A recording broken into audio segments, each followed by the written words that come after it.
Good morning, everyone. We'd ask that everyone take their seats, please. And good morning on this rainy Thursday, day 2 of INSU. I'm very happy to welcome all of you today to our session titled Health Service Delivery in Prisons. My name is Nadine Cronfley. I'm a clinician scientist at McGill University based in Montreal, Quebec. And chairing the session with me is... I'm Filipa Alves da Costa. I work for WHO Regional Office for Europe in the Health in Prisons program, and it's a pleasure to be here. We have some housekeeping notes for you. First, I suppose by now you all have the app downloaded, so we would ask you to use it and keep your questions to the end, but feel free, as the speakers are presenting, to start entering the questions you may have. You can also raise them verbally and raising your hand, and we'll give you the word. But if you feel shy or if you have too much to say, maybe perhaps use the app, put the Q&A, and then we'll save the questions to the end.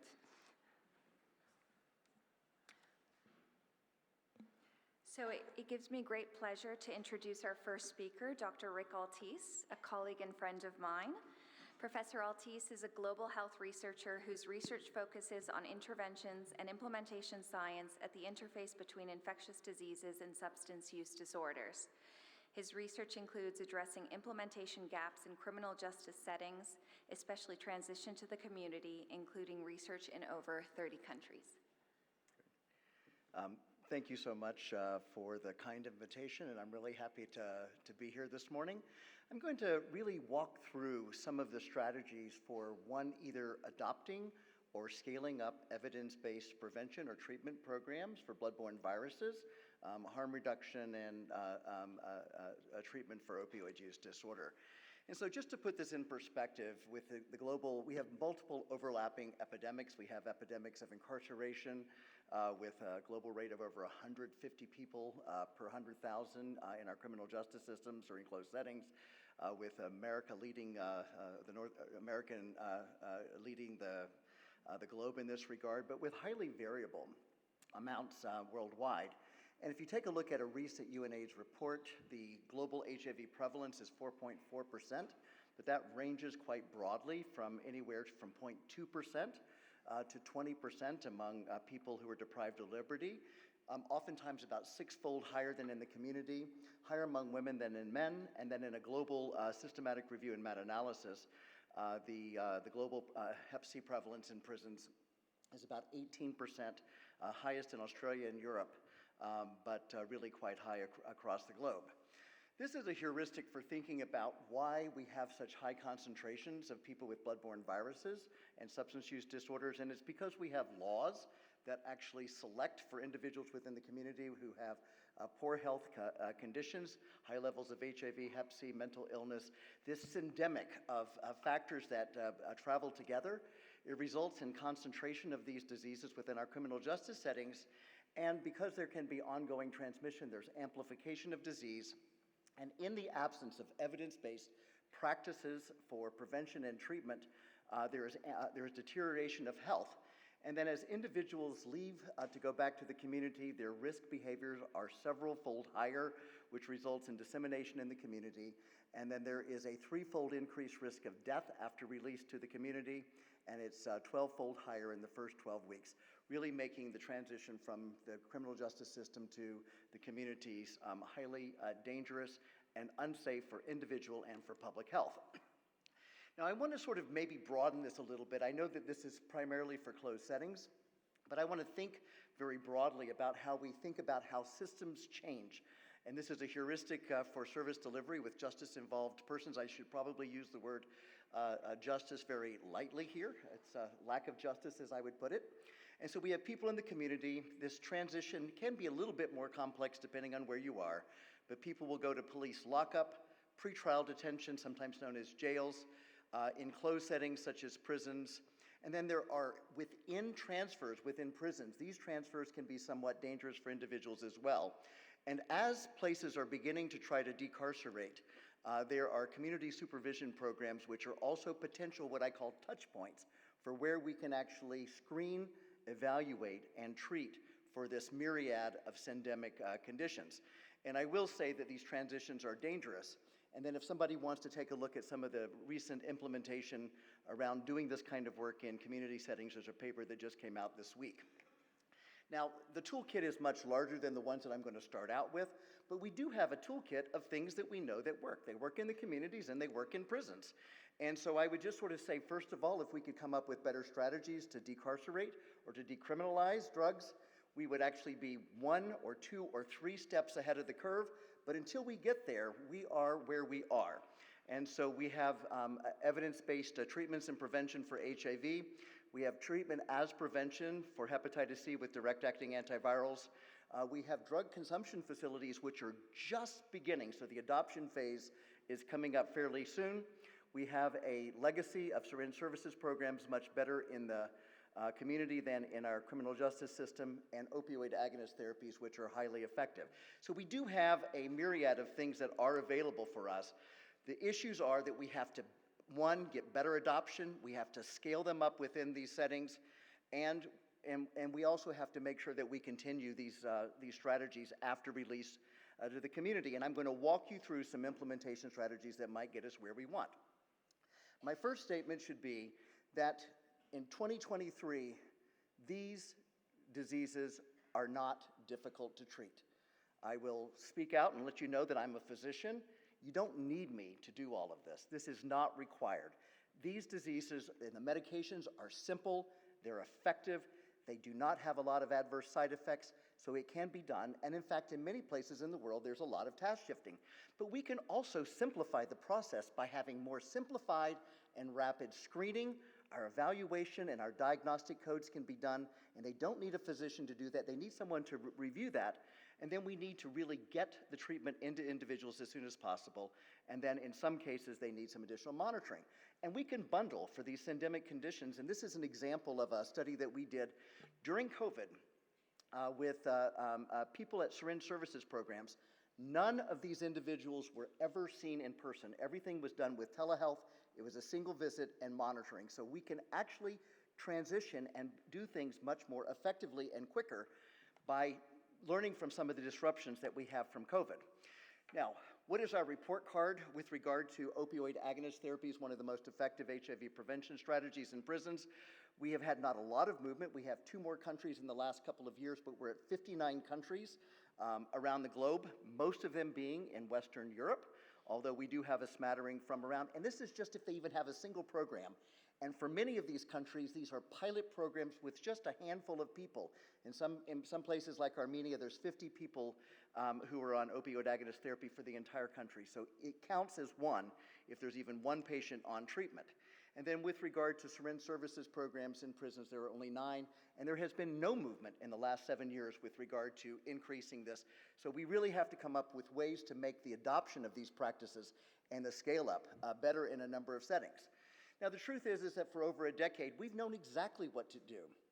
WHO, UNAIDS, UNODC has given us really careful 15-point package. By the way, all of my slides are available if anybody wants them. I know you're taking pictures, but you can have anything that I've got. We know what to do. We've got this package of 15 sorts of things. But I will point that we're not really good at knowing how we do it. Some countries do it really, really well. And we need to figure out that even in the setting of doing it well, we can do it better because there are still implementation gaps no matter how we slice it. Some people will say, oh, this is a model country. I always look at the opposite side of it and say, yeah, they've done a good job. What can we do better? That's always my question. And as I'm thinking about these sorts of things in any setting, but especially in prisons, I really think about our implementation as having 3 guiding principles. 1 is we need to make it simple, we need to make it faster, and we need to make it cheaper. And if you use those 3 guiding principles in doing what you're doing, you will be able to find ways to chisel down the system in which you're doing these activities to make it much more efficient. Now, what I like to do is I like to have things that I can measure. And so I want to know that if I have a population of 1,000 prisoners, how many of them get screened, and I would say bundled? How many of them actually get evaluated? So you do a hepatitis C antibody, how many of them get evaluated? How many of them get onto treatment? And do they get clinically improved or do they get cured? And are we effective, at least for these chronic relapsing conditions, at being able to transition them to the community? So these are our report cards at each and every level, whether you do it for HIV, hepatitis C, medications for opioid use disorder, et cetera. I will say that we can actually create efficiencies by sort of making sure that these screening things are routine.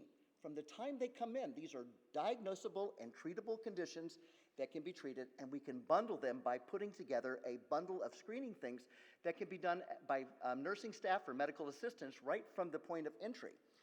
I will say that we need to come up with better ways to educate and motivate our patients in order to engage in the treatments that we do have available. And then in order to really be able to begin to sort of figure out what those implementation gaps are, we need to really understand what the barriers are. And when we're talking about prisons, we've got those barriers that occur of the person who's deprived of liberty. I didn't put it on this diagram, but I probably should. It's also the milieu in which they live, because they have peers within this who can influence both positively and negatively whether a person accepts the treatment that is available. We have the clinicians who interact on a dyadic basis with the patients. We have the custody people themselves who are often have very diametrically opposed ideas about what they want. They don't want people to move. People in health want them to move to the healthcare system so that they can provide the services. And then what is the leadership saying, and how are they translating what they want?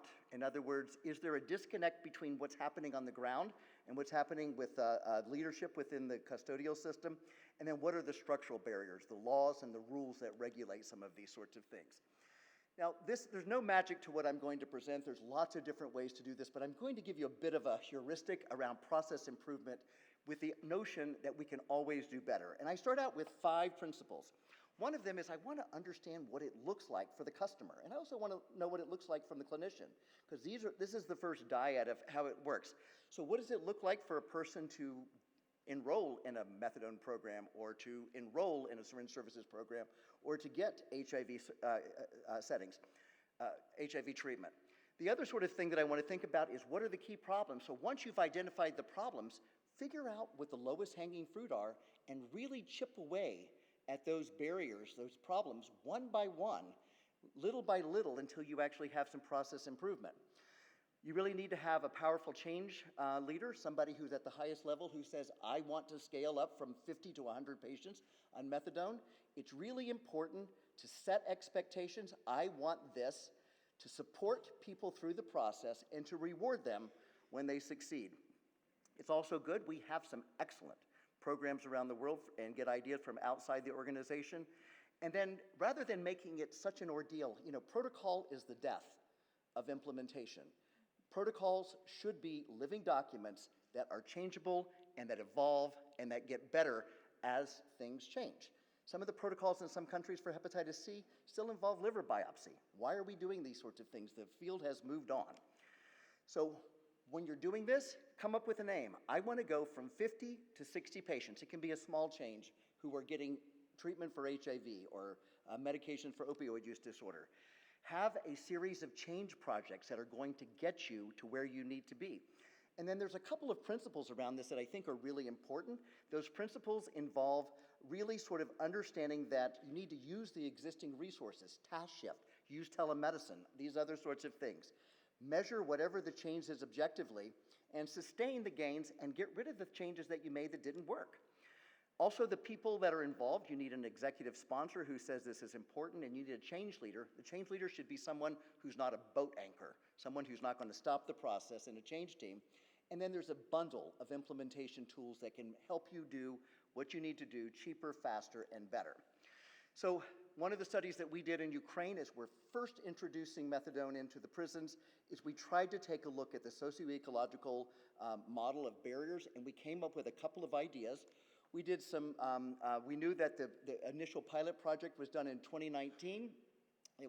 People had to volunteer for it. It was a rigorous evaluation in order to get treatment. And then what we did was we did a 2-site implementation plan where we did a number of things where we changed the way that things were done. And I'll just give you an example right here. But what we did was we screened nearly all. We screened 87% of all of the people who were in these facilities. We found that 44% or so had opioid use disorder. This is an incredibly high prevalence. We found that there was a subset who did not really want to participate in the follow-up, so we were at 221, which is the beginning of our cascade. And then we found that about 40% were interested in opioid agonist therapies and 36%. So if you take a look at this, our implementation gap from the people who could have benefited from treatment was really about 64%. So we asked the question, what could we have done better? Well, what we did find is when we bundle this with HIV and hepatitis C screening, 30 new cases of HIV were identified and 148 new cases of hepatitis C. This project did not have the HIV and hepatitis C as part of the cascade, but that's the sort of the next generation of questions. And then one of the things that we learned is that even though we screened people and assessed their interest, after they saw that the program did well and patients did well in it, we probably should have reassessed people because they found that the program actually worked for them. What we did was we mapped out and we flowcharted what it looked like in order to get into treatment. When you have a protocol that has this many steps, it is doomed to fail because these steps are often duplicative, they are time dependent, and they are demands on patients and demands on clinicians. And when clinicians have a lot of demands on them, they don't follow through. The same for patients. We re-engineered the system. We actually bundled a single item question. So rather than having a 30-minute exam, we then went right to an 8-question rapid opioid dependence scale to actually diagnose them. We had a brief intervention. The decision aid we're now in developing because we found that the intervention in terms of motivating them was not effective. We then went on and we changed to telemedicine so that the person who did the confirmation could look at the RODS exam and confirm, and they would get treatment on the same day. And then all of the laboratory testing for opioid use disorder was done afterwards with regard to HIV and hepatitis C, and it went right to the nursing actually dispensing the treatment rather than a physician.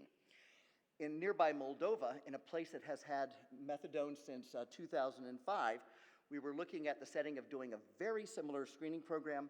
Our brief intervention did not work there, so that's why we're working on these decision aids, so this is one of these implementation gaps.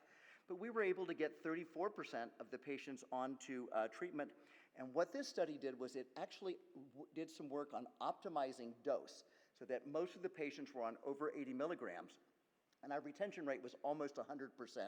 And that dangerous transition to the community was actually interrupted by having effective treatment, at least for that subset of 35 patients who entered treatment.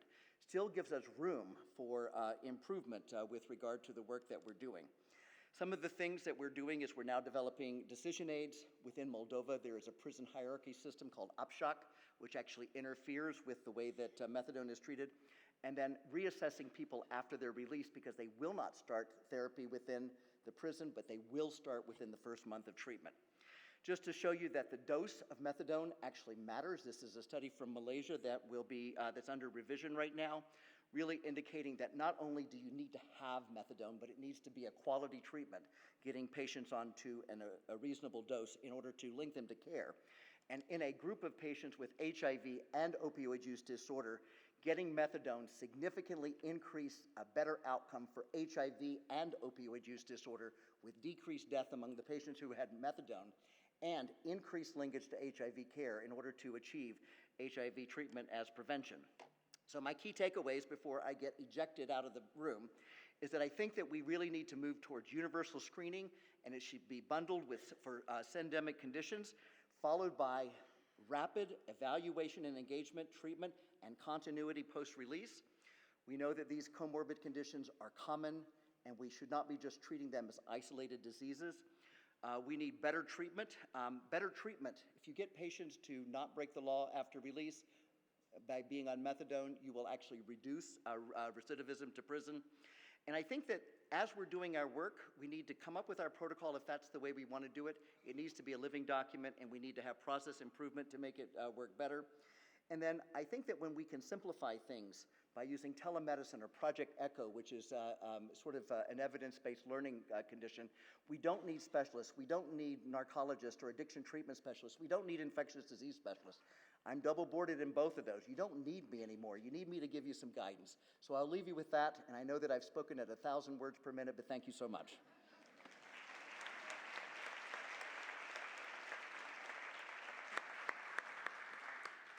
Thank you very much for this very interesting presentation. I'm sure you'll have lots of questions, so don't forget to use the Q&A. And it's now my pleasure to present our next speaker, Dr. Joaquin Cabezas. He's a gastroenterology and hepatology physician. He's a member of the viral hepatitis unit in Santander, Spain. I will not try to pronounce the name of the hospital because it would be terrible. He's also a member of the working group in the strategic plan for hepatitis C elimination in Cantabria and member of the executive special interest group of INSHU prisons. The floor is yours. Thank you. Thank you. Good morning, everyone. Thank you for the scientific committee for inviting me. Thank you, Chair, for your kind presentation. I slightly changed the title of the presentation in order to not to be pretentious. I would like to thank Rick because of his presentation is nice, and we apply your principles to models of care in hepatitis C, where I'm an expert. When talking about hepatitis C, we have in mind the elimination goals that have been set by the WHO and modified by the Polaris Observatory. This will apply to globally, and maybe we have the aim to do that in prison or adapt to this specific environment. The starting point when trying to deal with hepatitis C in prison is having in place the screening recommendations that are globally available for the community, but also taking the screening in prison is important because they have high prevalence. I would like to thank the Australian guys because they focused the prison recommendation for management of hepatitis C, which is pretty similar to the guidance of the hepatitis C management globally, but focusing in the specific setting of the prison sector. And I would like you to think about prison as an opportunity for management people living in prison. Otherwise, this kind of people will not attend our regular facilities to seek for help. So it's important to keep this in mind, and not only for hepatitis C, but also for the comorbidities. To usually have drug addiction problems or severe mental disease. So treating these patients for hepatitis C can serve as a jump to deal with their comorbidities. And as Rick said, not only hepatitis C, but also other blood-borne diseases or infectious sexual transmitted disease can be diagnosed at the same time or with a single blood sample. And if we deal with people living in prison, this will have a great impact in the community to achieve the elimination goals that I showed you before. It's important to start with the political will. There are several programs to manage hepatitis C, but a few of them have specific recommendations to deal with people living with hepatitis C in prison. Only 1 in 5. It's important to have this in mind. I would like to thank the people living in Australia and also in Canada because they put the importance of management of hepatitis C in prison, and also they give some keys to design a model, for example, including accident models, or the Canadian one also raised up the importance of linking the people in prison when they are released to keep on their health. And also in Spain, when we developed our national plan, at the very beginning, we put prison at the top of the management of hepatitis C because we had a high prevalence, and we thought that this will impact the community to eliminate hepatitis C. And also, as Rick raised up during his conference, the harm reduction in prison is the other key point when you manage hepatitis C in prison. The first point of management of hepatitis C is allowing people to be screened. That nicely showed its specific special study. You cannot educate the inmates and say, okay, come back and we will screen you. Do not work. What it's important to do is what the people living in England said, it's using a universal screening. We have to test all the inmates while they are arriving in prison instantly, unless they say specifically no screening. So universal screening is the way of working in prison to reach high rates of screening. That's one thing we have to evaluate in a model of care. And also Rick said, treating people living in prison for hepatitis C is easy. We have pills, no more interferon, no more liver biopsy. We can assess liver disease with ultrasound, with fibrous samples that are easy to perform. And the problem that I would like to raise in this slide, some countries like mine, the prescription of the treatment for hepatitis C, it's under the specialist hand, so we have to deal with, sometimes you have to deal with it, and also the drugs comes from the hospital funds, and so take this message to adapt the model of care in your setting. So go to the center of the presentation. I will show you some model of care. That's the one I have the opportunity to work with the Jauffret program in my region. We designed a multidisciplinary team because these kind of the people in the prison have complex disease. As the prison is a closed setting, geographically far from the hospital, we deal with this using a telemedicine tool to visit the patients. And when we started the program, we screened all the inmates almost at the same time. If you want to break the transmission, you have to treat all the patients you can treat at the same time. And this provided us this nice data. We were able to screen almost all the inmates at admission. And using telemedicine, it's the key to make closer the prescription and the delivery of the treatment to people living in prison. And preventing inmates from coming to the hospital allow us to save money, and also it's well accepted because they do not lose, people living in prison also work, so if they are going to the hospital, they lose their money, and also they prefer not to go to the hospital because they are the guards, they are like shown into the waiting rooms, and then we prevent the self-esteem in this way. There is another nice model of care also in Australia. This one I would like to point out two keys. The nurse led model that evaluates the inmates, which makes all the sense because the nurses are providing it in the prison. And the other thing is in prison is high turnover with inmates. They are transferred, so they develop a centralized electronic medical records which allow to keep on treatment when they are transferred, so they get this nice SDR rates because they are complying with treatment. As I told you before, if you want to break the transmission, the UK experience to test and treat quickly. As we said, we have to do it as soon as possible, and the inmates will be transferred or will be released without treatment, so treating at the same time as you can prescribe is the key to deal with hepatitis in this setting. And this is done with another special figure, which is the peer-led screening to convince or to facilitate the screening access for inmates. And so this way they were able to reach like a 90% of the screening rate. It's important to know when you are evaluating a model of care.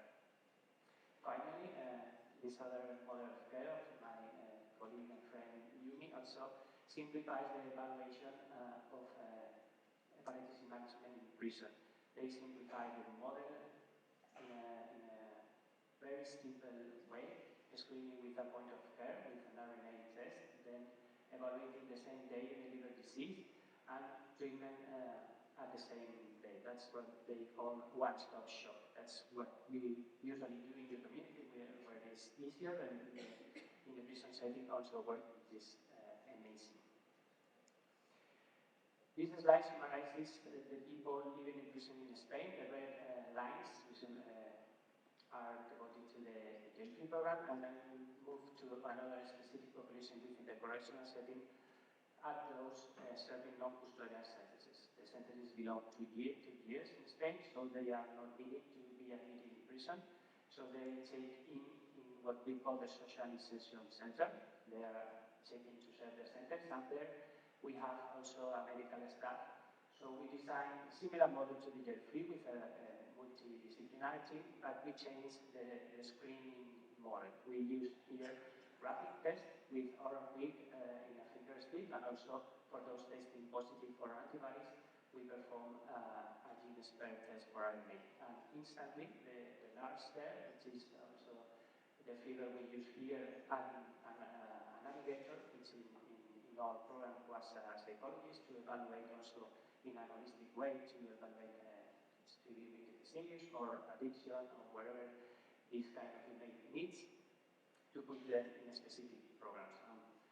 I would like also to raise the importance in this model to include incentives when the inmate is performing the test or waiting for the liver evaluation or for the liver consultation with us. the inmate was invited to have lunch or a ticket or an interview with the social worker to get access to some help. And finally, the navigator helped us to start the treatment. And fortunately, in Spain, in this kind of setting, the law allows us, if the inmate is compliant with the health care, we are allowed to reduce their sentence. So this can help to decriminalize this kind of setting to be compliant with the health care. Keep this in mind if your countries have a similar way of working. So this allows us to raise the first time of these features in this population. They are pretty similar to the prison ones. They are younger, maybe. And also we raise the attention to the high prevalence of severe mental disease, which is not being evaluated in this population. High rates of stimuli using this model. Difficult to treat sometimes because they also have a high turnover or they do not show up. Keep in mind, if they do not show up in this socialization method, they are sent to prison, so it's important for them to be compliant with this setting. And finally, the other thing that is problematic when people living in prison are managed is when they are released. There is a specific program in Catalonia, and they develop another feature that can help you in your setting. We call it the election nurse. This is a specific feature that links the prison and the community and helps to keep on treatment or start the treatment, or when the inmate has severe disease and need for screening for hepatitis C, this nurse is in charge of getting the appointments before the inmate is released. We are still waiting for more data, but at least almost 5 to 6% of this population will need their help, and they usually are compliant with the appointments that the nurse allows them to have. And the final slides would like to show you if we do good things in prison. The elimination in prison is close, but it's difficult to know what we are doing because data is not widely available, it's not widely collected in the prison sector. The Ministry of Internal Affairs, which is in charge of the prison health in Spain, allow me to collect this data and show you how the availability of DDA treatments dramatically reduce the prevalence of RNA in prisons. Let's see next years when we collect again the data after the COVID pandemic.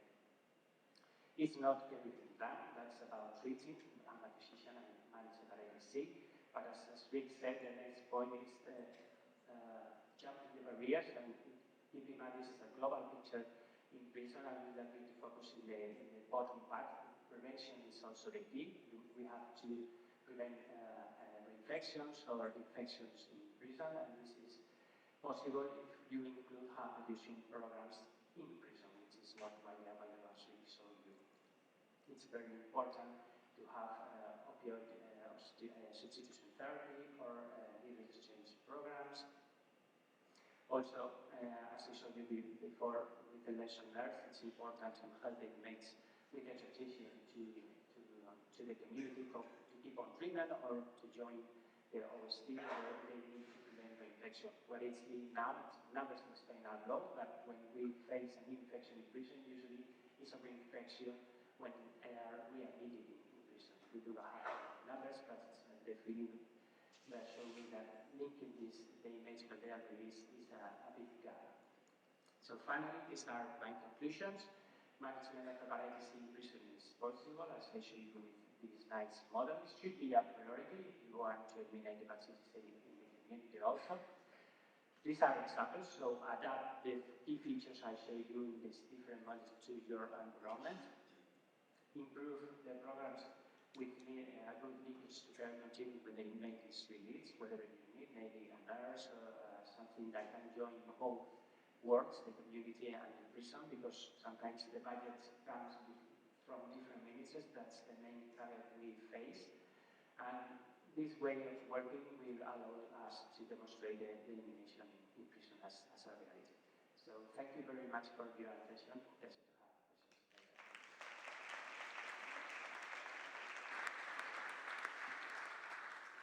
Thank you very much, Joaquin. I argue that you did demonstrate some of the world's best practices, so well done. And I'd like to introduce our third speaker for this morning's session, another friend and colleague, Julia Sheehan, whose presentation is titled Community-Led Models for Improving Care in Prisons, Successes and Challenges. Julia has 8 years' experience of working with people at risk of viral hepatitis, people in prisons, substance users, homeless, and migrants. Passionate about the rights of and equality for women affected by the criminal justice system, Julia opened the Hepatitis C Trust in 2018 as the Women's Prison Peer Support Lead. 2019, Julia took over the lead role and today is the Women's National Criminal Justice Manager. Diagnosed with hepatitis C in 2007, Julia cleared the virus 10 years later after taking DAAs. Welcome, Julia. Thank you so much. I just want to start by saying I didn't open the Hep C Trust. I wish I did. I wish I could take that credit. I really want to thank INSU for giving me this platform. It feels a big platform. It's totally terrifying up here, so bear with me. Whew.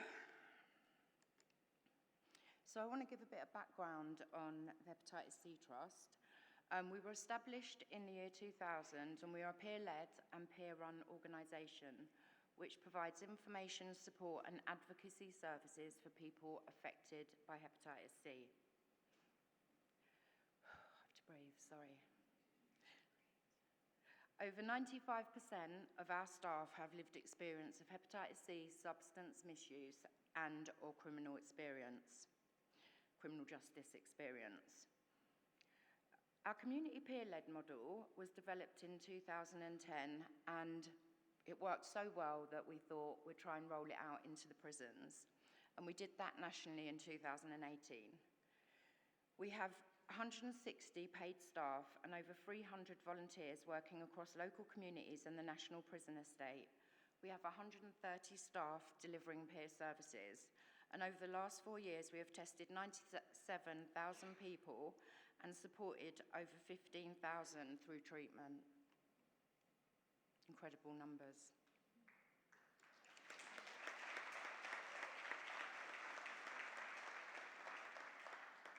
So what do we do on the prison team? Basically, we do what our community teams do.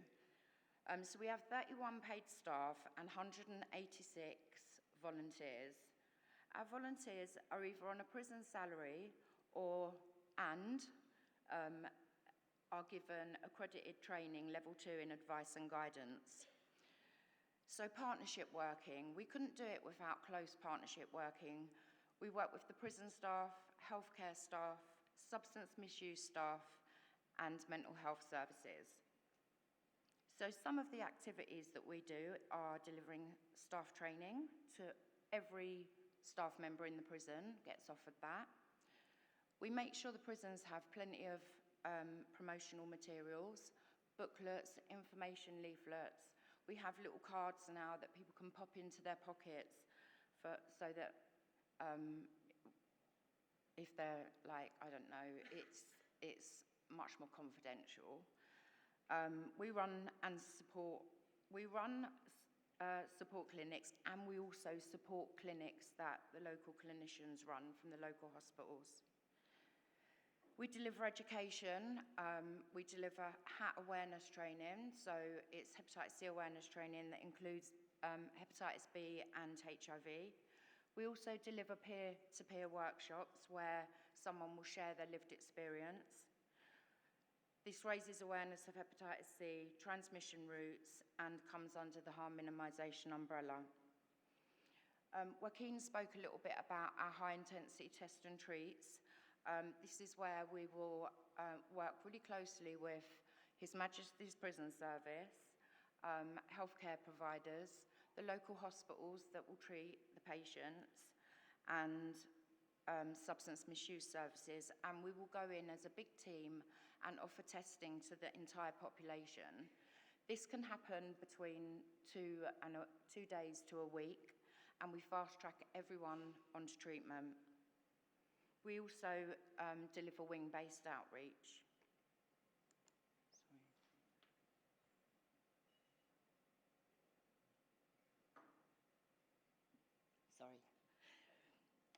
So our prisons in England, we have 102 male prisons, and they are a mixture of reception, which is remand prisons, where people will be awaiting sentencing, awaiting court dates, and they may be released. And then we have sentence prisons, where people will go once they're sentenced to serve out the rest of their time. We have 12 female prisons and 5 immigration removal centres. We have a male population currently that sits at 80,000 and a female population of 3,300. So some of our successes and challenges. I wanted to start with the successes. So as I said, we deliver hepatitis awareness training, and we have delivered this training to 6,166 prison staff. This is from 2018 to 2023. We have delivered hepatitis awareness training, including a peer talk, to 10,355 prisoners. We have outreached and had 130,438 engagements on those outreaches. We have tested 43,539 prisoners, and we supported 1,208 onto treatment. I've spoken a bit about our high-intensity test and treat events. To date, we have delivered 64 of these, and 14 of those prisons currently are maintaining their micro-elimination status.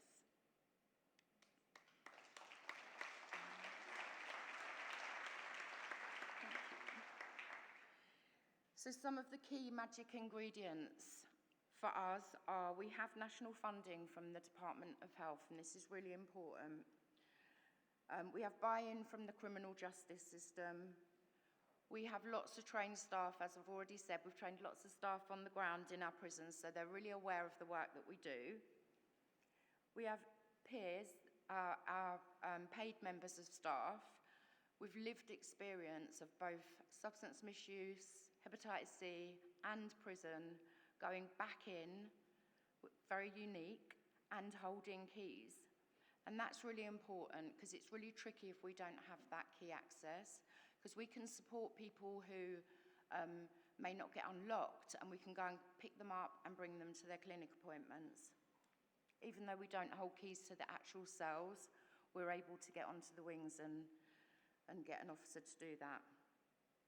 We have an army of peer volunteers, and we have peers, we have and do have peers at every table, every part of the journey from strategic to operational delivery. Our voices are heard. And collaboration and partnership is absolute key. We couldn't do it without the partnerships that we have.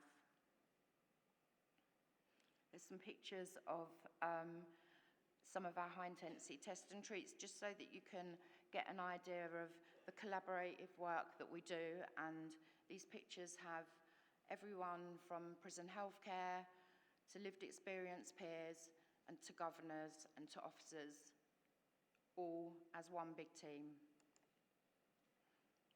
So some of the challenges we've faced: competing priorities. There's lots of complex healthcare needs in prison, and sometimes hepatitis C can be dropped down that priority list. Prison vetting was an issue, so we had the national framework for lived experience already there, which was helpful, but it wasn't cascading down onto the ground, and we campaigned and kept pushing, and I think we finally got there. So testing options can be a bit tricky. They differ from prison to prison and region to region.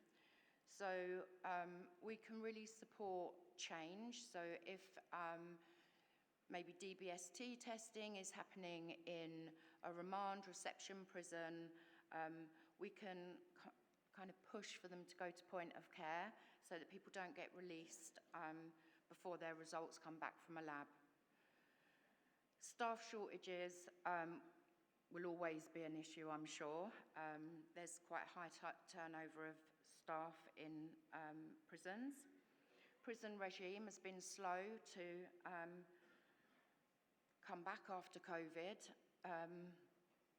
Lots of people are still locked behind their door for long periods of time. Stigma, I think we've made a huge difference with stigma, but it is still there. Our work is not done. I'll give you a little example of my personal experience of stigma.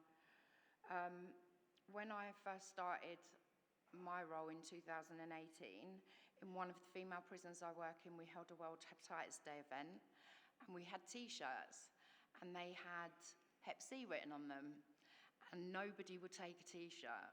Literally, they were like, "I'm not wearing that. Are you crazy?" And then we went back a year later, and this was continuous work in that prison, and we went back a year later, and it was a really big event. We had like 50 women attended, and they all wanted T-shirts. And so to me, that was such a good result of, an outcome of continued work in that prison, outreach, keeping Hep C talked about, and breaking down that stigma. Staff buy-in as well is really important, because we couldn't do what we do without staff buy-in, but we still come up against obstacles. So I left this slide blank, and I was still working on it at 11 o'clock last night, and I was thinking, how can I show how effective or how impactful lived experience is? And I decided to leave it blank because I think I can't show that on a slide, so I'm just going to try and articulate it.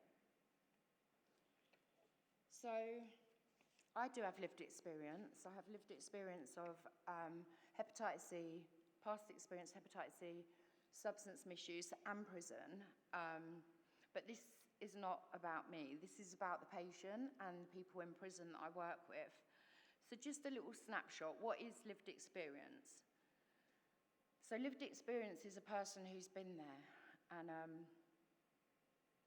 when someone says that they feel scared, or they feel ashamed, or they feel dirty, or they feel confused, or they feel infectious, I can say, you know what? Me too. I felt that. And do you know what else? I'm going to support you. I'm going to support you at every step of the way through your treatment. And to me, like that's such a gift that I can do that. And what I can't also show you is the look on that person's face and the relief. It's quite powerful. And lived experience is impactful. And if you can get peers, get us, because we really do make a difference. Okay.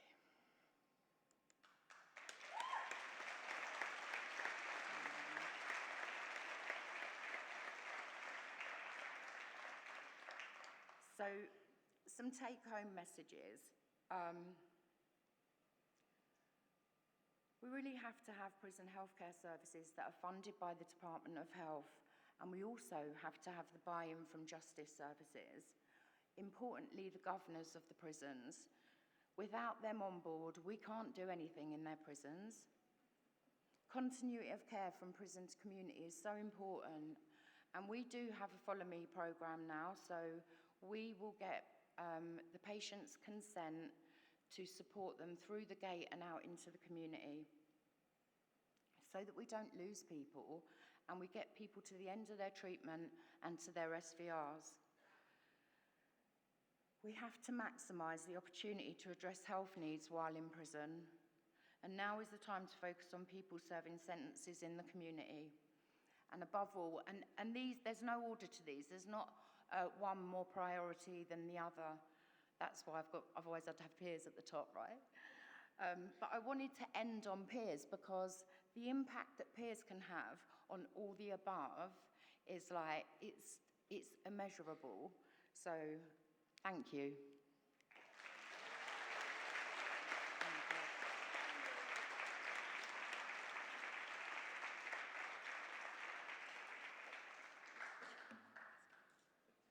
Thank you, Julia, for a very emotional talk. I think it's clear that the audience enjoyed. So before we start with the Q&A, I would just like to ask if... Oh, okay.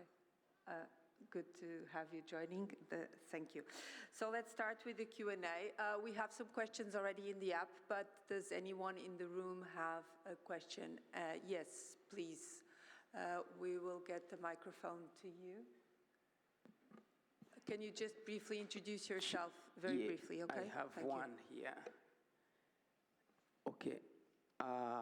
Good morning. My name is Ahmed Said, coming from Kenya, representing the African network of people who use drugs.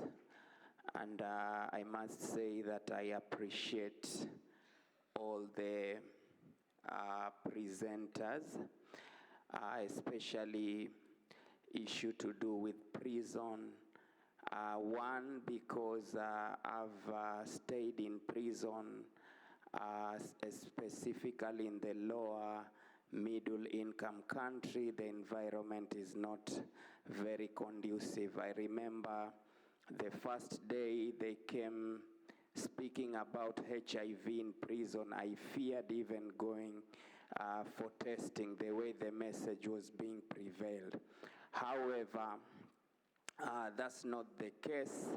My question is, you are doing a very tremendous job in terms of hepatitis C and harm reduction in terms in prison. But I would really, and maybe if it has passed me, apology for that, because I'm also human.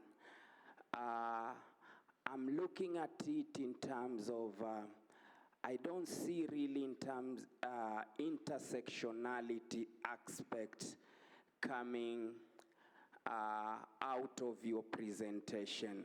The issue of how do we address the sexual orientation, the sexual diversity that we have in our prisons, or our prisons maybe from where we took our studies, they allow maybe conjugal rights when it comes to heterosexual, and maybe if I would really, specifically in women, what were the issue according to the sexual reproductive health when it comes to prison, apart from hepatitis. And I really like the last presenter in terms of you are bringing out the peer-led model, especially in prison.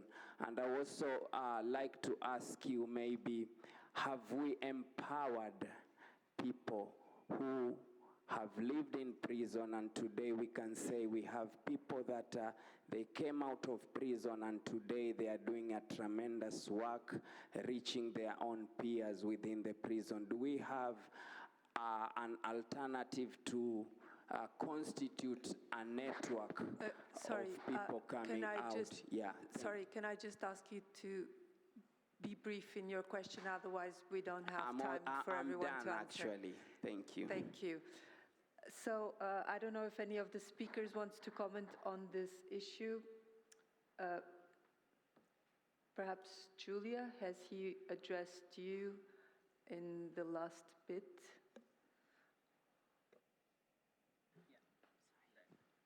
Hi. Yeah, we have success story after success story of people that have been peers in our prison and have come out into the community and are now peers in the community that are doing courses, and we employ, I'm hoping this is right, this is what one of my directors told me the other day, 1 in 3 of our employed people has been a peer with us, a volunteer peer. And that was me as well. I was a volunteer peer, and now I am in paid work. So it's incredible, not only for the patient, but for the peer volunteers as well.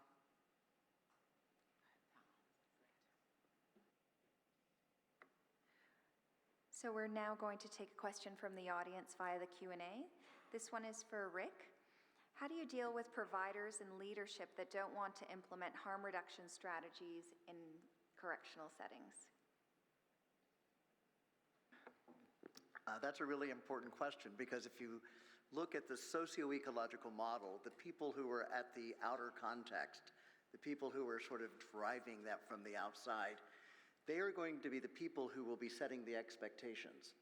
So one of the things that I often do when I find a disconnect between the people who are doing the actual work and the expectations that are being set is I look for a champion. I try to find somebody within the system who this is meaningful to, and that might be the person who is driving the change projects, etc. Over time, what we do is we try to encourage those people who may be slightly more in the inner context, that is right at the service delivery model, to actually present their findings to the leadership so that they can see their successes, and then also to attribute any of those successes to the leadership so that they might actually engage it. But you're absolutely right. The question is, how do you get them to be engaged? You try every tactic possible. You go around them if necessary, and you try to empower them by attributing all the good things that happen by others to them.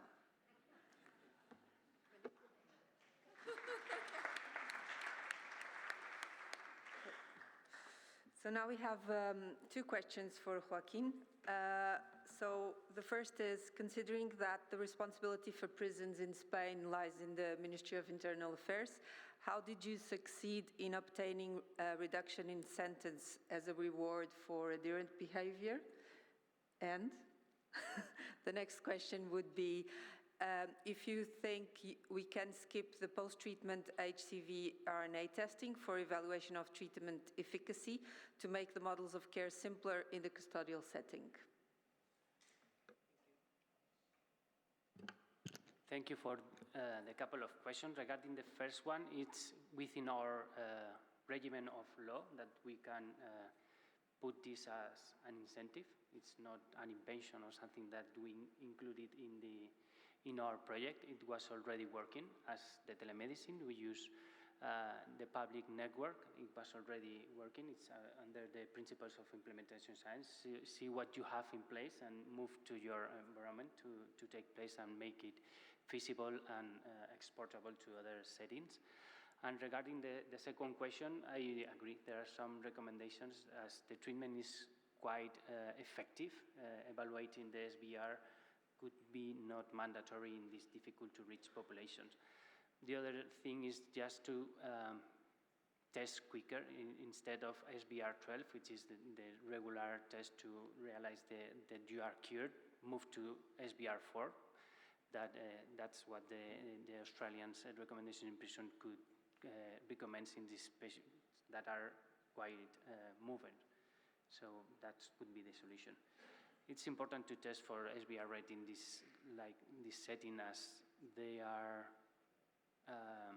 have high risk behavior. So to differentiate between a lack of effectiveness of the treatment or a reinfection, sometimes the treatment could be different. Thanks, Joaquin. Thank you. We'll go back to the audience for questions. I know that Lise Lafferty has one, and then we'll go to EHAB. Thank you.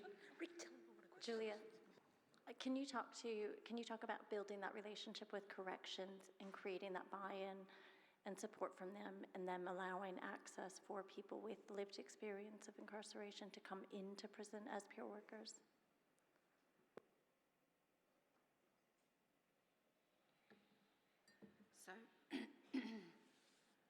So people above my grade definitely had to champion us.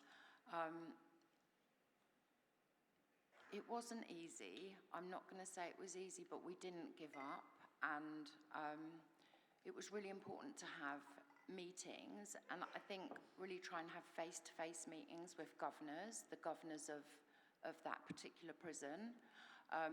We cover, myself and my colleagues cover multiple prisons, so we had to have lots of meetings. But I think for someone with lived experience, it's important that they meet you and talk to you, so they're just not reading, like, all your criminal convictions on a sheet and get a really skewed view. And I think it's definitely being more recognised that having lived experience coming back into prisons is really important. It brings hope, and yeah, it's just really important. And like I said, the framework was already there, but there wasn't much buy-in for it. There really wasn't. And I mean, I think that our organisation, because we're in so many prisons, has made such a difference to many other organisations as well, to getting in. Every prison really knows what the process is for we have to go through a specific process. They all know now, and they didn't in the beginning. So yeah, I think face-to-face meetings is really important. I hope that answers your question. Yes. To the SBR testing in this setting, I would like to add that in the prison, we work with direct observed therapy. So we realize that the patients are quite adherent. So if you do not want to test for SBR, please, for example, move to a direct observed therapy that you realize they are 100% of adherence. So clearly they will get cured, for example. Ihab? Thank you very much, Nadine, and good morning, everyone. First, I would like to apologize. I came a bit late, and it seems like I missed some good presentations. I see a diversity of distinguished speakers on the panel here, so I'm sorry for that. And of course, most of them I know from before, and I work with them proudly, so thank you very much. I also thank the conference organizer for having a bigger component on prison settings, and this is very much needed and very timely. Thank you very much, Nadine. My name is Ihab, and I work for UNODC head office in Vienna. And my question is, we talk about continuity of care and ensuring continuity of care. It's everywhere in all our publications, advocacy efforts, training, and all of that. But it seems like on the ground, when we start the implementation of continuity of care, it's a bit challenging, especially when it comes to the criminal justice, the broader sense of criminal justice, including police detention centers, pretrial detention centers, and all of that. So my question is, any of the panel members, do you have a good experience and practice where a country is implementing and ensuring continuity of care in a systematic way, not in an ad hoc way where civil society organizations trying to help, like to make it like a systematic way to provide uninterrupted services for people who are in contact with the criminal justice system? And if there is one, I hope it's published. Thank you.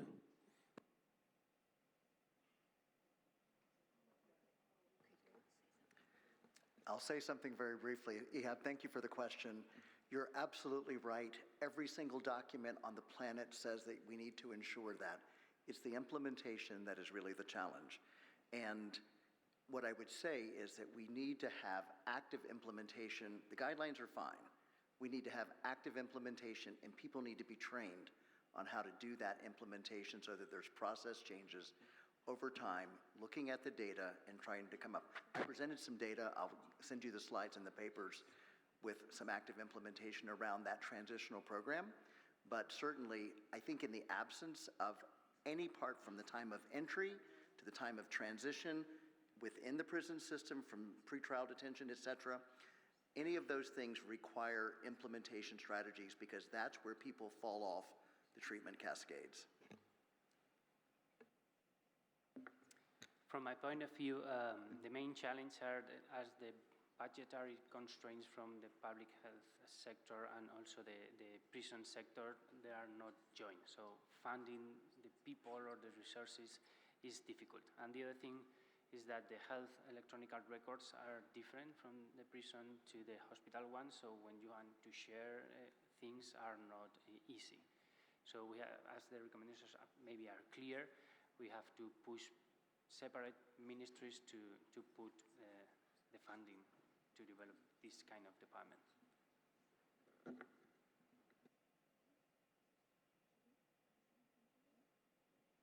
Okay, thank you very much. We still have quite a few questions in the Q&A, but unfortunately we have to move on because we still have two other speakers. So I would encourage you to approach the speakers during the coffee break and please discuss your questions. So it's now my pleasure to present Marie Jauffret-Roustide. Probably not the right way to spell it, but she will correct me. She's a sociologist, a research fellow at the French National Institute of Health and Medical Research.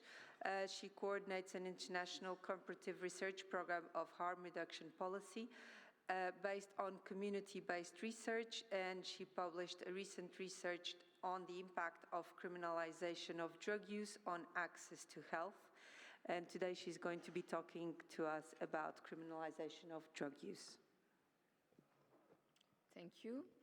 Hello, everyone. First, I would like to thank the INSHU committee for selecting our abstract. So I will present today a research entitled Criminalization of Drug Use, Voices from Below. This research has been done in collaboration with Laurie Vdoviak and with the support of Marie Debru from Médecins du Monde. So I will begin with some elements of background about the French setting where we implemented the research. So France is a country that invests money in harm reduction and care thanks to its welfare state model that allows sustainable public funding for health programs. But nevertheless, France has one of the most repressive legislation towards people who use drugs in Europe. Indeed, drug use is regulated by the law of the 13th December 1970 that punishes people who use drugs by considering them as criminals and deviants.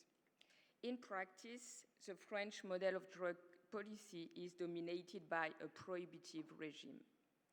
So at the community level, the criminalization of drug use constitutes a real barrier for implementing innovative harm reduction programs, such as drug consumption rooms. And at the individual level, these prohibitive regimes reinforced the stigma of people who use drugs in the society, silence their voices, and impede their access to health and social services. So to document the effects of criminalization of drug use in France, we conducted a socio-anthropological research supported by Médecins du Monde. This research focused on the voices from below, both from people who inject drugs and from harm reduction providers who are little represented in media discourse. With this research, we aim to embody the effect of prohibition on people's daily life.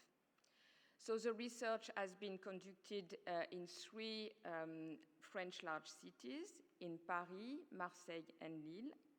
22 semi-structure interviews have been conducted, and additionally, a photo voice methodology involving people who inject drugs as active partners in the research process has also been developed. People were invited to take pictures of their daily lives, to document the places where they live and where they usually inject.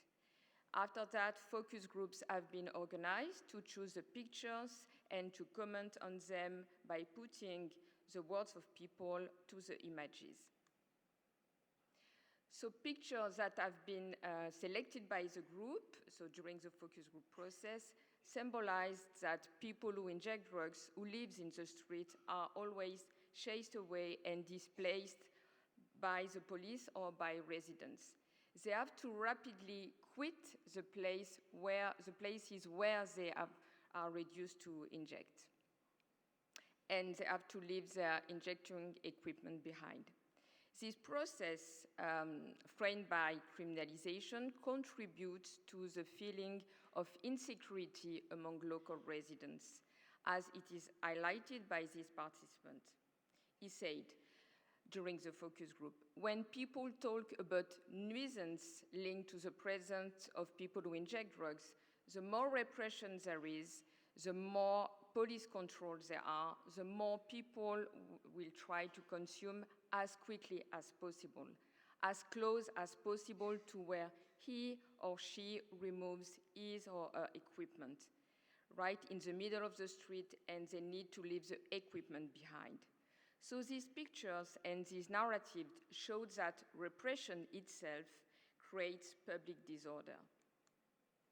Harm reduction providers and people who use drugs during the research process told a lot about the violence that people who inject drugs experienced from police officers.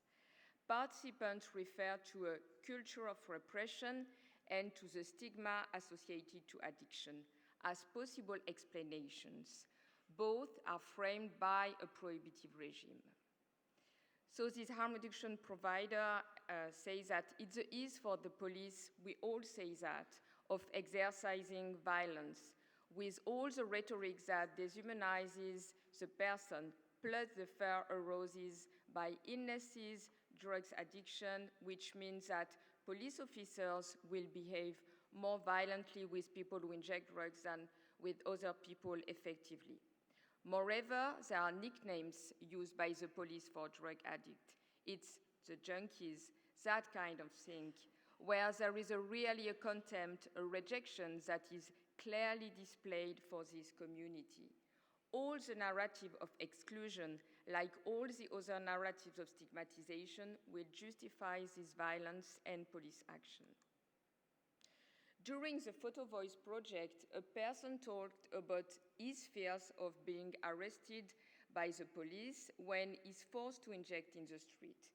Indeed, injecting in a hurry exposes people to risk in several ways.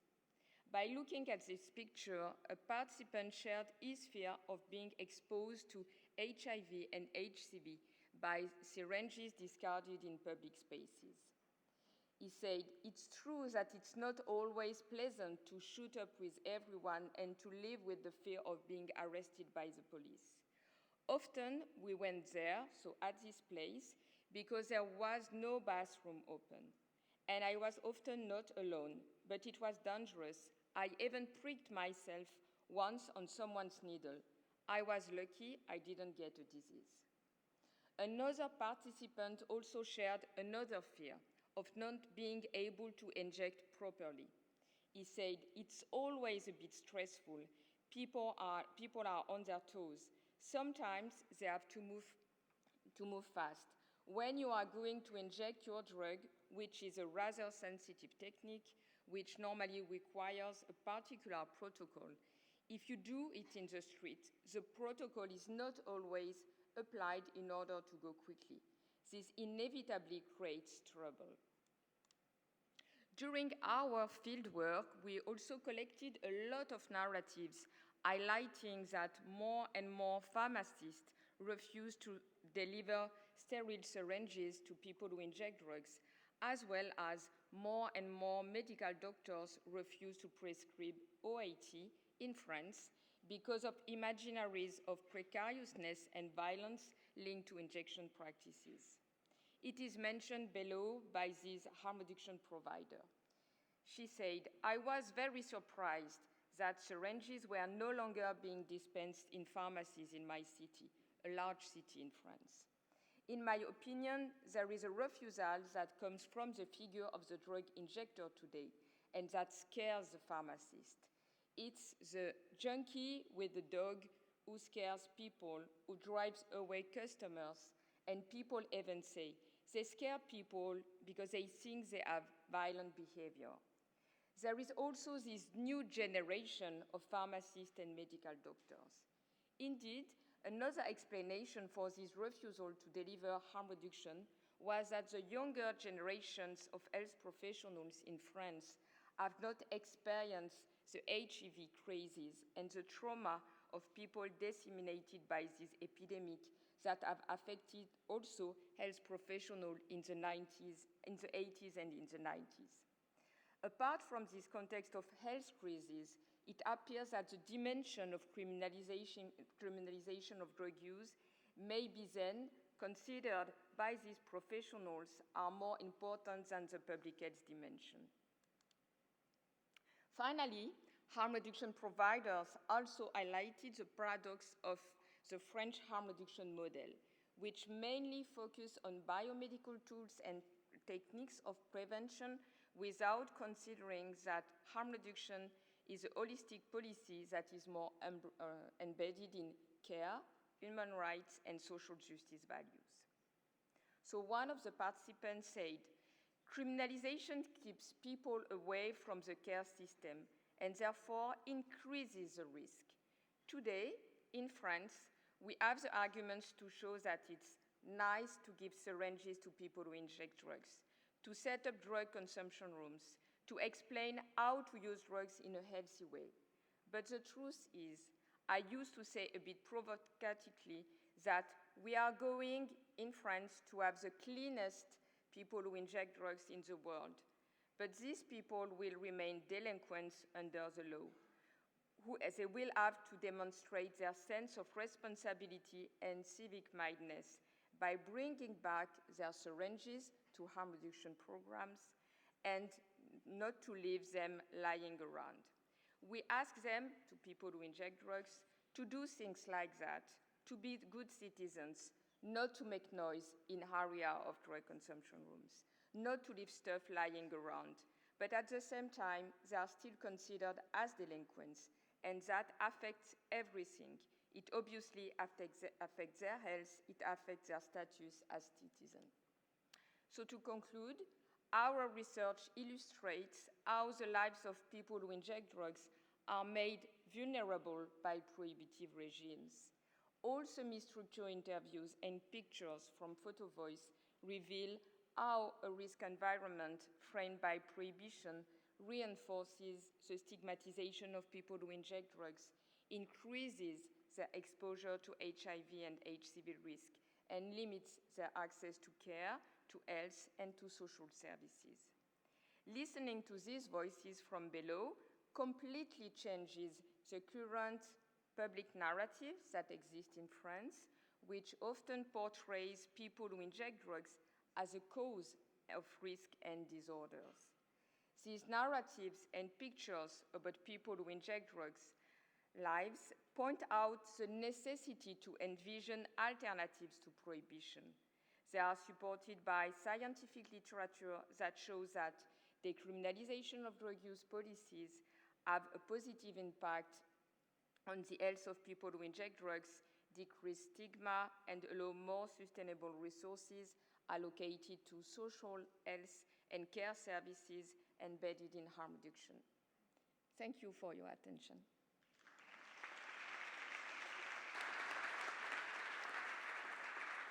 And I also some acknowledgement to all the people who agreed to take part in the research process, to Médecins du Monde and to INSERM. Merci beaucoup, Marie. Excellente présentation. There is unfortunately no question and answer period for the last two speakers, so we'd ask that you come and speak to them afterwards.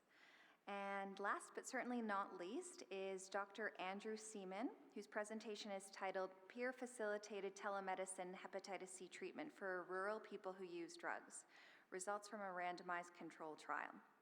Andrew is an associate professor of medicine at Oregon Health and Sciences University, boarded in internal and addiction medicine. He's an educator, addiction, and hepatitis C researcher and harm reductionist. His research centers on the intersection of hepatitis C and the role of harm reduction in care for PWID. Welcome. Thank you. I'm going to talk to you today about a new model of diagnosing and treating people who use drugs in rural spaces, centering peers or people with lived experience and telemedicine. These are my disclosures. So some background, Oregon, state in the northwestern United States, has the third highest Hep C-associated mortality and the fourth highest prevalence in the country. We have a lot of work with peers in Oregon. They're somewhat established in a majority of the rural counties, and we had a pilot phase of this study where we looked at existing needs and engaged the community and peers, and our data showed that 50% of rural people who inject drugs in these counties had hepatitis C and only 5% received treatment. And peers asked us, the peers we worked with asked us to increase access, and they also got involved in developing a new intervention. For the US context, the Biden administration in 2023 announced a hepatitis C elimination program that they are seeking to fund, and that's still held up in Congress. They specifically, in this proposal, have requested more ways to diagnose and treat rural hepatitis C. So our intervention, which was designed with a community-based participatory approach, randomizes peer-facilitated telemedicine, hepatitis C treatment versus peer referral to local treatment resources, which we called enhanced usual care. It's a randomized controlled trial, and you were eligible with, if you injected drugs or non-prescribed opioid use within the last 90 days, a positive hepatitis C RNA, and health insurance eligibility, and your exclusion criteria were decompensated cirrhosis in pregnancy and breastfeeding. So Oregon is a very rural state largely. We recruited in 7 counties, notably the previous 4 years prior to the intervention being implemented, had ECHO, or Extension for Community Health Outcomes, which is often noted as one of the primary tools to increase rural hep C treatment capacity. Some context, Oregon is big. It's geographically dispersed. This is a kind of roughly size equivalency to Switzerland here. It's, especially in the rural spaces, very politically conservative, very low resources, and access to healthcare is not excellent. Our primary outcome we described as a modified SVR12, or sustained viremic response at 12 weeks.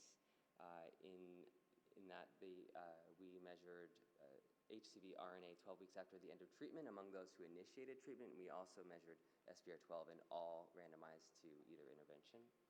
Secondary outcomes included treatment initiation, defined as a confirmed fill of direct-acting antiviral regimen, and self-reported initiation, and treatment completion, defined as a fill of a full regimen, whether that be 2 or 3 week regimen, or a month regimen, and self-reported greater than 90% adherence, and used intention to treat analysis for all outcomes. So there are a few components of this intervention. I would say that the peer component is far and away the most important. As you heard earlier, the importance of peers, I also cannot emphasize this enough. So for pre-randomization for all individuals, the peer engaged people where they were, so in certain service programs, in camps, on the street, in grocery store parking lots, performed rapid hep C and HIV testing, offered harm reduction resources, including naloxone, clean syringes, and so on, helped with insurance enrollment, and provided pre-treatment evaluation lab support, including often driving people up to an hour or more to a lab, working to decrease the stigma amongst phlebotomists, and just myriad other things to get people to the point of getting their pre-treatment evaluation done. And then post-randomization in the tele-hep C arm, or the tele-HCV arm, they directly facilitated telemedicine visits, including bringing phones or tablets to do a telemedicine visit wherever their peer, meaning the participant, is. They facilitated medication pickups. Largely, medications were sent out either to the participant's home or to a peer organization, provided adherence support, completed surveys and retention. We had medication lockers for those who were unstably housed, where people could store their medications, and they offered or attempted to offer housing assistance during hep C treatment. In the enhanced usual care arm, they performed warm handoff to additional peer support, and some insurances had hepatitis C navigators, and provided referral information to local hep C treatment providers, some of whom had participated in the hep C ECHO, and surveys and retention were performed as well. Second component, the clinicians, and I really want to de-emphasize this component if I can. We had a team of interdisciplinary clinicians, and they certainly are truly important. Two of them are in the audience today, Jen Babayars and Hunter Spencer. And I think basically the providers were there to be kind, to offer non-stigmatizing care, and than to push a button and get a prescription out to them in the community. Largely, they were sent, again, via specialty pharmacies. But this is, the telemedicine component is necessary, but we're really trying to make the providers less important in hepatitis C treatment through this intervention. And then there's some structural components. So we felt that and the peers felt that the autonomy of the peers was really important. They needed to be able to do labs in the moment when they were there. And so we had standing orders for streamlined lab protocols. They could communicate directly with the providers, get people in real time if necessary, or if possible, and a number of other supports. So the basic consort diagram, about half of people were screened out with a negative Hep C antibody, and then the largest loss to follow-up pre-randomization was 59 people were lost due to phlebotomy barriers or difficulty getting to the lab or difficulty completing lab work. And then after completing the pre-treatment evaluation, another 101 were excluded for negative RNA, and only 18 were lost to follow-up at that point. So of those randomized to each group, 90% in the telemed arm completed the SVR12 primary outcome, and 82% completed the primary outcome lab work, and then all of the participants were analyzed via attention to treat. The participants were, on average, about 41 years old. They were largely white and male. But notably, this is very high prevalence of houselessness, about 70% houselessness, and houselessness in rural Oregon is no joke. It is really, really hard, so I can't emphasize that enough. And then the vast majority of these folks use methamphetamine.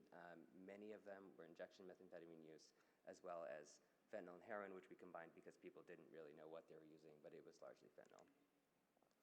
So the results, roughly 7 times more people in the tele-Hep C arm than enhanced usual care initiated treatment, 5 times more completed treatment, and 4 times more achieved the modified SVR12 outcome. And I'll go over each of these individually. So looking at the modified SVR12 outcome, so really quite a pronounced effect here. I want to just briefly remind that the modified SVR12 outcome includes both those who did and did not initiate treatment, and I'll kind of break that down a little bit further here. So if you look at the tele-Hep C arm, the 63 folks who had a negative HCV RNA at the SVR12 time point, all of those were true SVRs, meaning all of those had initiated treatment and had a completion of the SVR12 outcome.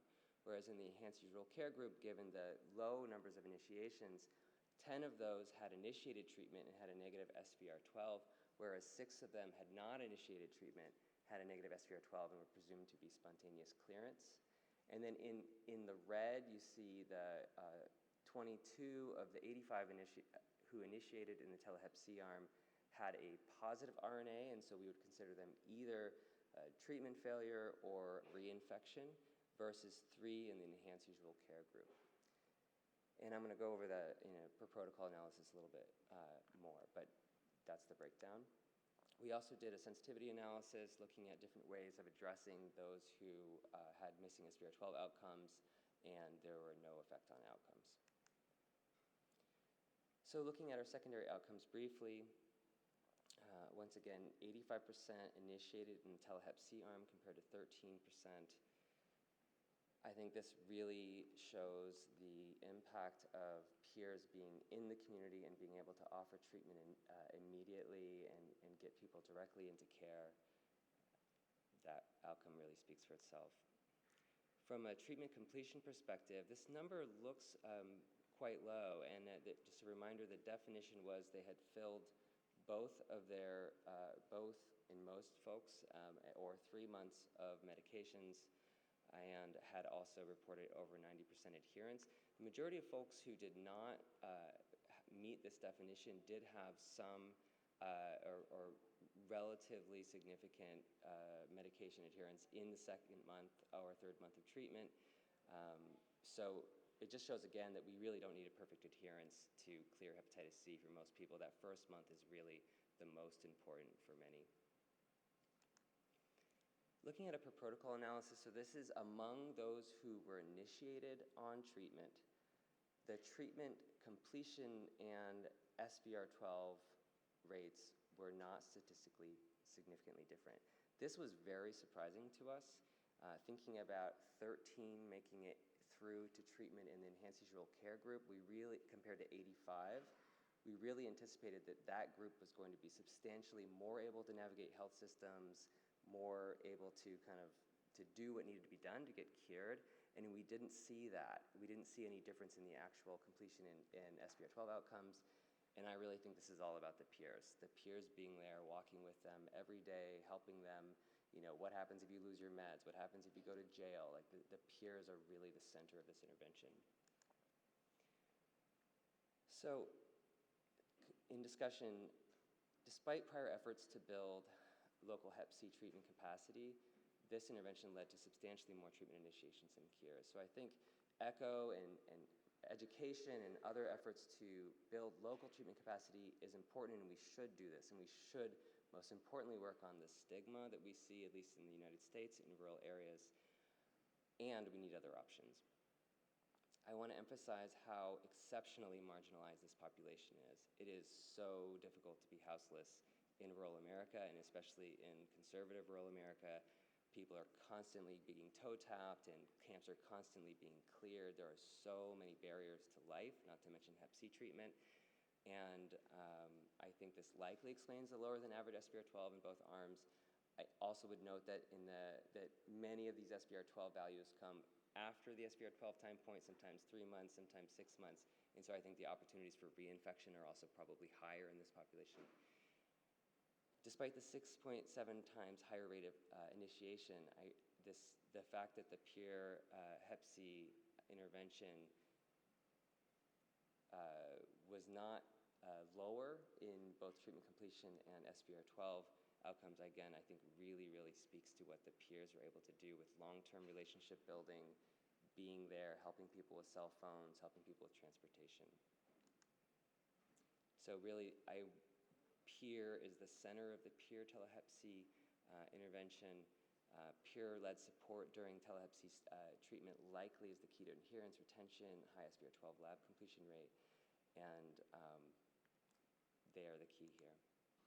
Strengths of this study, I think assessment of SVR12 among all randomized allows better assessment of public health impact of this rather than among those who are treated, which we often see, and I'd really love to see that a little bit more in this research. And this study was completed during the COVID-19 pandemic, or at least the majority of it was, and it shows the resilience of the intervention to health system disruption, because we are bringing out medications to the community. We are empowering people to be out in the community. Limitations, it's set in a single rural U.S. state, and it may limit generalizability. I think Oregon is very dispersed. If you compare that to many other places, I don't think that this intervention would be less successful in other places, but I do think that the comparison group is likely more successful and more viable in other places. And this network of peers existed prior to the intervention, so I think some of these existing relationships might be a little harder to replicate. Overall, though, I do think that this is a scalable intervention, and peers are out there in the community. We have so many people with PhDs in what it looks like to live with substance use and chaotic substance use. That's the people who use drugs, and they are something that we can recruit, and we should be devoting more resources to this. This is really about decentering the importance of me as a medical provider, and us and those like me, and uplifting the trusted voices and people with lived experience in the community. And I think this can be replicated. I think that we need to divert resources from health systems to people who have lived experience, to people who really are trusted and should be heard and should be a central part of the solution. So this now has been implemented in rural Oregon. We are working on developing a model that could be replicated, and some resources for people who want to replicate this elsewhere. So with that, I'm going to say thank you to mostly the people who participated in this study and all the others who informed this research, and for